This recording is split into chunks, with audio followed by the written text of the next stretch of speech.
തലപ്പള്ളി താലൂക്ക് ആസ്ഥാനത്ത് ഓഫീസ് ജീവനക്കാരെയും വിവിധ ആവശ്യങ്ങൾക്കായി എത്തുന്നവരെയും വെള്ളം കുടിപ്പിക്കാൻ അതിരൂക്ഷ വേനലിൽ പോലും വറ്റാത്ത ഒരു കിണറുണ്ട്. ഒരു തുള്ളി വെള്ളം കോരി കുടിക്കണമെങ്കിൽ കിണർ മൂടി നിൽക്കുന്ന പാറകം വെട്ടി വൃത്തിയാക്കണമെന്ന് മാത്രം. അധികൃത അനാസ്ഥയെ കളിയാക്കി ജനങ്ങൾ ഈ കിണറിന് ഒരു പേര് നൽകിയിട്ടുണ്ട്: പാറക കിണർ. താലൂക്ക് ഓഫീസിന് സമീപം കോടതി സമുച്ചയത്തിന്റെ മുന്നിലാണ് നൂറ്റാണ്ടുകൾ പഴക്കമുള്ള കിണറിന്റെ സ്ഥാനം.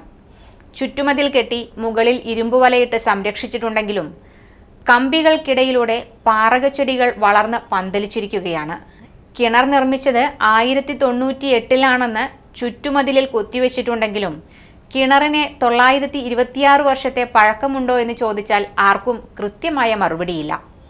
ഭരണാധികാരികളുടെ മൂക്കിന് താഴെയാണ് കിണറെങ്കിലും പാറകച്ചെടികൾ വെട്ടിമാറ്റി സംരക്ഷിക്കാൻ ആരും തയ്യാറാവുന്നുമില്ല.